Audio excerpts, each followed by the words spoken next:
anunciando el 23 de febrero del año 2021. Lo que hoy se conmemora en realidad en el Congreso de los Diputados no es lo que sucedió un 23 de febrero, lunes de hace 40 años, sino lo que ocurrió después. Lo que hoy se celebra es lo que ocurrió el miércoles y lo que ocurrió el viernes de aquella semana, ¿no? Viernes 27F. Dictadura no, democracia sí, la celebración popular del fracaso de la intentona reaccionaria. Dictadura no, democracia sí. Dictadura no, democracia sí.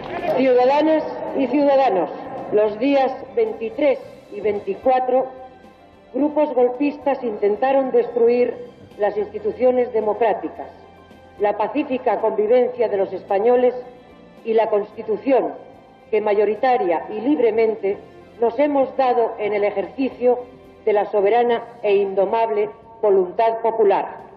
¡Viva la Constitución! ¡Viva! ¡Viva la democracia! ¡Viva! ¡Viva España! ¡Viva! La manifestación multitudinaria en Madrid, desde la glorieta de embajadores hasta la Plaza de las Cortes, terminó a la puerta del Congreso con estos vivas finales que Felipe González le sopló a Rosa María Mateo, porque no estaban en el guión original, y con el susto incluido en aquella manifestación. Se produjo un momento de cierta tensión, sobre todo para la policía, cuando en el Paseo del Prado se fue la luz y algunos temieron que estuviera pasando algo grave.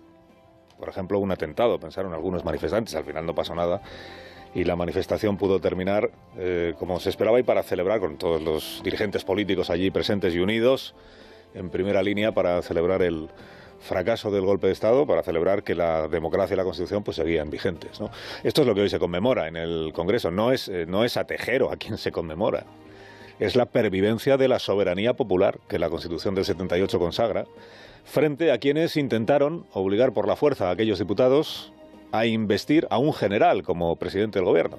Ese era el objetivo que tenía en la cabeza Alfonso Armada, ¿no?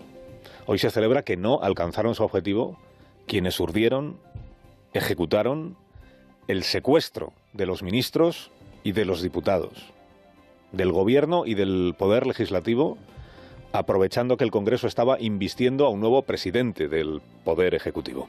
Señoras y señores diputados, esta tribuna, desde la que el lunes y el martes se amenazó tan gravemente a la democracia española, vuelve a ser hoy la tribuna de la libertad. Leopoldo Calvo Sotelo, el candidato que había propuesto el rey y que consumó su investidura, interrumpida por el intento de golpe de Estado, el miércoles 25. Y que dirigió este país, el señor Calvo Sotelo, como presidente del gobierno, sorteando obstáculos los meses siguientes, hasta la convocatoria de las elecciones del año siguiente, año 82, octubre del 82, fue en las que Felipe González arrolló, obtuvo la mayoría absoluta y eso le permitió a Felipe lanzar la mayor operación de modernización democrática de España. Las urnas son ya, y deberán serlo para siempre, las únicas armas de que vamos a servirnos los españoles para resolver nuestras discrepancias políticas. Todo esto es lo que hoy se conmemora en el Congreso de los Diputados. No todos los diputados de 2021 estarán presentes. Se ausentan los nacionalistas e independentistas vascos, se ausentan los independentistas catalanes, se ausentan los nacionalistas gallegos. Muchos de ellos, el PNV, Esquerra, el Bloque, son socios de investidura del actual presidente del gobierno, el señor Sánchez. Y son estos los que se abstienen de celebrar hoy con los demás el naufragio del golpismo, los que no quieren celebrar hoy con los demás la vigencia de la voluntad popular, son estos quienes habrán de explicar qué es lo que les molesta. Los de Junts per Catalunya también tendrán que explicarlo. ¿Qué parte de celebrar el fracaso de un golpe de Estado no les concierne o no les seduce lo suficiente como para acudir al Congreso esta mañana? El de hoy no es un acto de exaltación de la corona. Es un acto de reconocimiento a quienes resistieron la embestida de los ultras en el 81 y mantuvieron en pie la democracia. Y no entender eso es no entender nada. Si al rey Juan Carlos le correspondió el papel protagonista de desactivador de aquel golpe hace 40 años, es porque él era el jefe de Estado, el jefe del Estado al que los golpistas querían someter, porque él era el jefe de las Fuerzas Armadas a las que casi todos los golpistas pertenecían, casi todos, y porque él era la autoridad en cuyo nombre habían realizado el asalto y el secuestro del Congreso. En nombre del rey, como escuchó tendido en el suelo un joven periodista llamado José Antonio Obies. Lo primero que me preguntaba es ¿qué sucede? ¿Qué sucede?